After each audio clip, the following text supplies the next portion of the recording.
कैसे हैं सब? Hope everyone is in good health. Hope pray for God कि सब अच्छा से रहें दिस कोरोना टाइम में. वेल, आज जो हम बात करने वाले हैं वो है how to make your own destiny. Destiny क्या है, कैसे हम अपनी डेस्टिनी बना सकते हैं.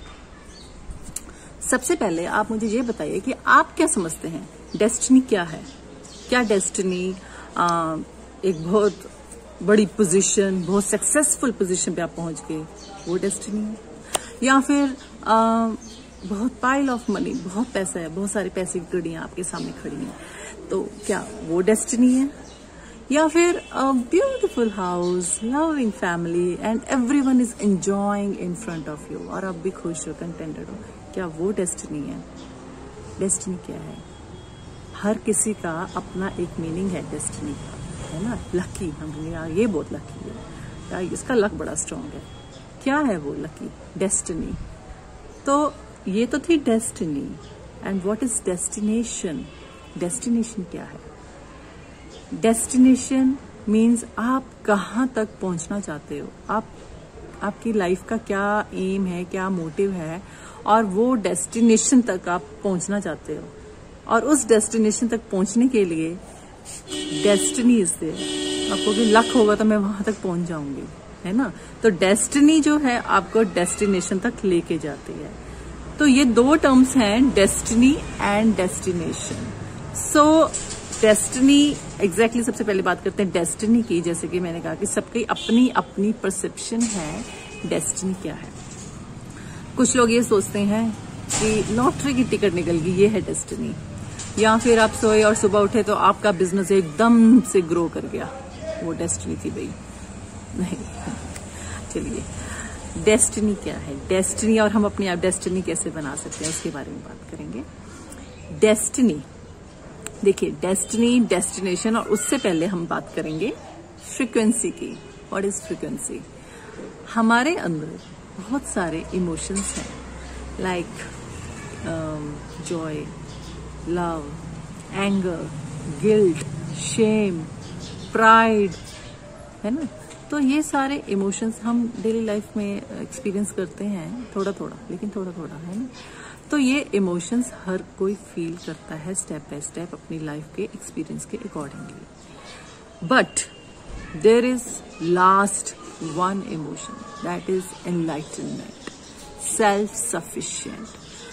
एनलाइटनमेंट मतलब कि यू आर डन, आप कंटेंटेड हो, आपने कर लिया जो करना था. आपको सब कुछ, अपने इमोशंस, सब कुछ, जैसे हम कहते हैं हम बुढ़ापे में आके बुजुर्ग बनके भी उनको बड़ी विजडम मिल गई है, एनलाइटमेंट हो गई है सारी चीजों की. तो एनलाइटमेंट मीन्स आपने सारे इमोशंस, सारे फेजेस को कवर कर लिया है अपनी लाइफ में. तो you are enlightened, you know each and every emotion and you are self sufficient. ठीक है. तो जितने भी इमोशंस हैं इनकी अपनी एक वाइब्रेशन है, एक फ्रिक्वेंसी है, and every person resonate at a certain frequency. And by default every person is resonating for a certain frequency.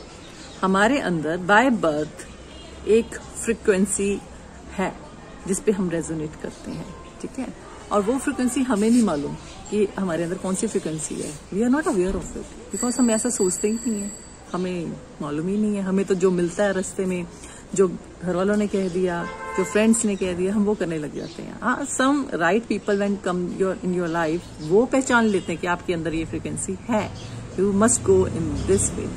So her person के अंदर एक फ्रिक्वेंसी है जिसपे वो वाइब्रेट करता है. फॉर एन एग्जाम्पल आइंस्टाइन के अंदर इन्वेंशन, डिस्कवरी की एक सर्टन फ्रिक्वेंसी थी. तो वो किसी दूसरी फ्रिक्वेंसी में नहीं गया. जैसे कि फ्रिक्वेंसी ऑफ लव, वो किसी के प्यार में नहीं पड़ा, वो या किसी आर्ट या किसी ऑब्सेशन हो किसी आर्ट वर्क का, इस चीज पे नहीं पड़ा. देखा होगा उसने सब, ये सब ऐसा नहीं है, लेकिन उस फ्रिक्वेंसी पे वो डिटेन नहीं रहा. थोड़ी देर आया, चला गया. वो उसकी मैक्सिमम जो डिटेनमेंट थी, वो डिटेनमेंट थी with this discovery and invention. तो वो उसी पे ही मेंटेन रहा. So same wise every person is having a certain frequency, और आप उस फ्रिक्वेंसी पे डिटेन रहते हो। तभी आप अगर उस फ्रिक्वेंसी पे डिटेन रहोगे तभी आप राइज होगे उस लाइन में। अब आप महात्मा गांधी जी की बात कीजिए।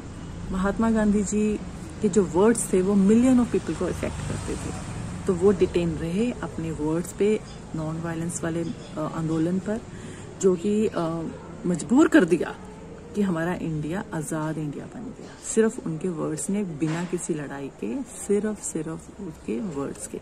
तो वो महात्मा गांधी जी का ही बिग रोल था, जो हमारा India has emerged into independent India because of Mahatma Gandhi ji only. So like one more example is there, Dhirubhai Ambani. तो धीरूभाई अंबानी जी बहुत ज़्यादा वो थे गुड शार्प बिजनेसमैन, और काफ़ी उनकी नेगोशिएटिंग स्किल्स बहुत अच्छी थी। तो वो फ्रिक्वेंसी उनके अंदर जो थी बिजनेस को लेकर थी, ठीक है, तो वो उसी पे रेजोनेट करते रहे। एंड व्हाट हैपेंड, उनकी लाइफ में अपॉर्चुनिटी आई, दो वो पहले से ही काफ़ी हार्ड वर्कर और he was a good person in his own business, तो उन्होंने वो अपॉर्चुनिटी आई एंड इनकैश की, एंड देन ही राइज्ड, ठीक है। तो मैं ये कहना चाहती हूँ कि आपके अंदर फ्रिक्वेंसी है वैसी, और आपको अपॉर्चुनिटी मिली, लेकिन आपके अंदर उस अपॉर्चुनिटी को लेकर आपके अंदर वो स्किल्स नहीं है उस चीज़ को लेके। समझाती हूँ मैं आपको। जैसे मान लीजिए मेरे को ओलंपिक गेम्स में खेलने की अपॉर्चुनिटी मिली, ठीक है, एंड मैं सोचूंगी अरे वाह वेरी लकी, मैं तो सिलेक्ट हो जाऊंगी and I will do my hard work. Last moment पे मैं कंपटीशन की तैयारी कर रही हूँ, पहले मैंने कुछ नहीं किया हुआ, just by chance, by stroke of luck I got the opportunity, और मैं लास्ट मोमेंट पे हार्ड वर्क कर रही हूँ एंड लेकिन क्या मैं उस ओलंपिक गेम्स में जो लास्ट में जो वो होगा, लास्ट कंटेस्टेंट, मैं उसको भी बीट नहीं कर पाऊंगी, है ना, क्योंकि मैंने पहले उसके लिए कुछ किया ही नहीं था। तो इसी तरह जब आपकी लाइफ में अपॉर्चुनिटीज मिलती है तो उससे पहले आपको प्रिपरेशन करनी बहुत जरूरी है। You must have hard work, skills and persistency, ये तीन चीजें आपकी लाइफ में होनी बहुत जरूरी है। लेकिन आपने वो किस डायरेक्शन में करना है, वो अगर आप जिस फ्रिक्वेंसी के लिए बने हो बाय डिफॉल्ट, और उसी फ्रिक्वेंसी में अगर आप हार्ड वर्क कर रहे हो, अपनी स्किल्स डेवलप कर रहे हो, ठीक है, एंड परसिस्टेंट हो, एंड जब भी आपकी लाइफ में अपॉर्चुनिटी मिलेगी, and definitely you will get rise like something. आप उस फील्ड में कहाँ तक पहुंच जाओगे आपने सोचा भी नहीं होगा। सो अपनी वो फ्रिक्वेंसी को पहचानो कि आपके अंदर क्या है, आप किस फ्रिक्वेंसी के लिए बने हैं, आप बाय डिफॉल्ट क्या सेट है, और आप कौन सी डायरेक्शंस में घूम रहे हो। तो आप उसी डायरेक्शन में जाइए जिस फ्रिक्वेंसी के लिए बाय डिफॉल्ट आप बने हो, and you will definitely get the opportunity and will get raised ahead. So अकेली फ्रिक्वेंसी से काम नहीं चलेगा आपके लिए, उसके लिए hard work, skills and persistency, ये तीनों चीजें होनी भी बहुत जरूरी है, तभी आप उस अपॉर्चुनिटी को इनकैश कर पाओगे।